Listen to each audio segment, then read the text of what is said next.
Voglio vederti danzare come le zingare del deserto con candelabri in testa o come le balinesi nei giorni di festa. Darwish di Pantarei, il primo estratto by Pantarei di Alessandro Pistoia. Un capolavoro. Andiamo ad aprire la scatolina e dentro troviamo la splendida boccettina. Eccola qua, veramente meravigliosa, col tappo in legno.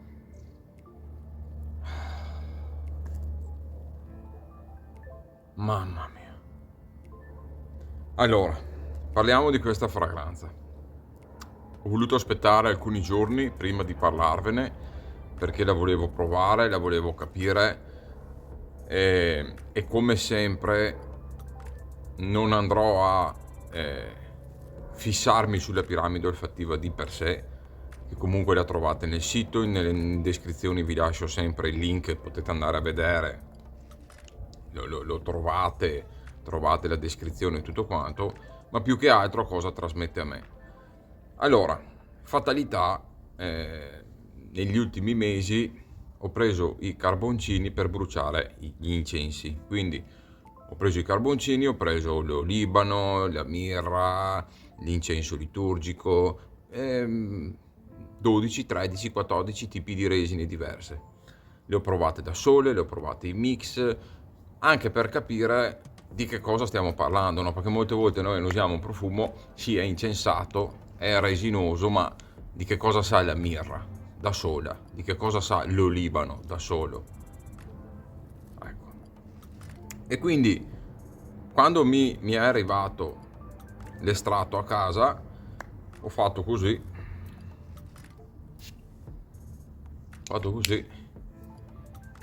e subito mi si è aperto un mondo. Allora, il cuore, ok, il cuore secondo me di questo profumo è un mix sapientemente ben bilanciato di questi incensi e di queste resine. Sono così realistiche che quando io faccio certi mix a casa, che dopo apro un po' le finestre, faccio arieggiare e dopo una mezz'oretta si stabilisce, si sente la profumazione in tutto l'ambiente per ore, questo è l'esatto profumo che io sento. Però che cosa ha in più questo estratto che quel mix di resine che faccio io comunque pure e che brucio io a casa? Qual è la differenza? Che qui c'è prima un'apertura di oud che riesce in un certo qual modo a smorzare quell'acidità, quell'essere pungente di alcune resine, ok? E ve le fa praticamente essere molto più portabili, perché certi incensi, soprattutto che nell'ambiente, sono molto potenti e possono risultare fastidiosi anche magari a chi non è abituato, a chi ti sta intorno, o se no ti fa sentire tipo in chiesa o ti fa sentire in un luogo dove magari, ecco, quando sei in compagnia con altre persone non ti vorresti sentire. Che cos'ha quindi di magico questo profumo? Ha che l'oud in apertura, non sul fondo ma in apertura, riesce a smorzare tutti questi incensi e crea quasi un accordo di tabacco, ok? Ma non un tabacco fastidioso, un tabacco grezzo, ma nemmeno un tabacco che sembra troppo ricreato, cioè è un tabacco sì realistico ma anche molto portabile. Senza contare che molto probabilmente anche le resine più dolci, tipo l'ambra o tipo la mirra o altre resine comunque che ci sono dentro, lo addolciscono in modo che diventa anche un profumo secondo me molto molto elegante, molto maschile, ma che piace anche alle donne. Difatti, per fare un esempio, mia moglie quando provo certi profumi e uso certi profumi molto incensati, molto maschili, molto fumosi, non mi fa mica tanti complimenti. Questo, quando l'ho messo, mi ha detto mamma mia che buono, che roba è.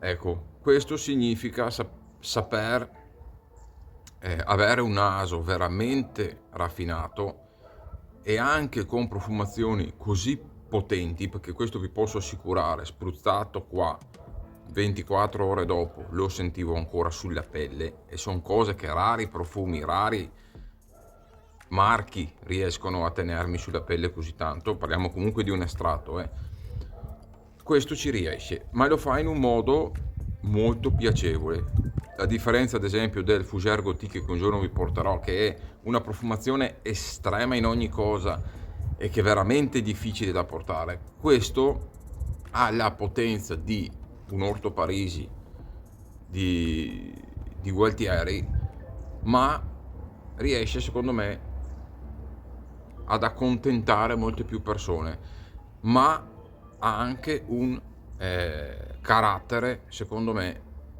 che non assomiglia a niente altro che io abbia provato. Logico che se voi avete a casa degli altri incensi o di persone, comunque ci sono vari produttori che lavorano con gli incensi, qualche nota lì ci può assomigliare, però secondo me il carattere di questo profumo è unico. Visto anche il prezzo, perché parliamo di un centinaio di euro, 30 ml di estratto, finché rimane a sto prezzo, finché lo trovate così, provatelo, perché vi posso assicurare che se vi piacciono gli incensi, se vi piace comunque un accordo tabaccoso, se vi piacciono le dolci incensate ma anche leggermente dolci, non stucchevoli, una persistenza incredibile ma non invadente o stomacante, e un oud che c'è ma riesce da subito a non essere troppo animalico, non essere troppo spinto, ma a legare il tutto in una profumazione secondo me unica. Questo è il profumo che fa per voi, qualcosa di meraviglioso. Come vi ho detto, da oggi in poi parlerò solo di profumi che veramente mi trasmettono qualcosa, e questo, ragazzi, oltre a trasmettermi qualcosa, mi emoziona veramente, e mi dispiace usarlo perché è talmente buono. Sono quei profumi che li tieni lì, ogni tanto ti li annusi così, ma ti li tieni lì perché ti dispiace vedere il fondo della bottiglia. Qualcosa di veramente fantastico. E per essere, tra virgolette, la prima creazione di nicchia di un produttore di profumi, posso dire che è andato molto molto ben oltre le aspettative. È anche vero che io, essendo appassionato di rasatura tradizionale, sapete già quanto io apprezzi le profumazioni che già lui ha creato per i set da rasatura, perché ha fatto 4, 5 set da rasatura che sono uno meglio dell'altro, una profumazione più buona dell'altra, quindi il naso c'era già, i presupposti per creare un lavoro di alto livello c'erano già, mancava l'estratto, mancava quel profumo che non fosse solo un profumo, ma che fosse un segno indelebile della sua bravura, del suo naso e della sua passione anche, perché qui parliamo di un appassionato, parliamo di una persona che ama quello che fa, che non lo fa per lavoro principale, ma lo fa per passione. Quindi è una delle cose più belle, secondo me, che ci possano essere. Ragazzi, provatelo. Darwish, omaggio a Franco Battiato, e vi porta veramente in paesi lontani da noi, ma non lo fa in modo troppo aggressivo, non lo fa in modo troppo invadente, lo fa con una raffinatezza tutta italiana. Ci vediamo al prossimo video.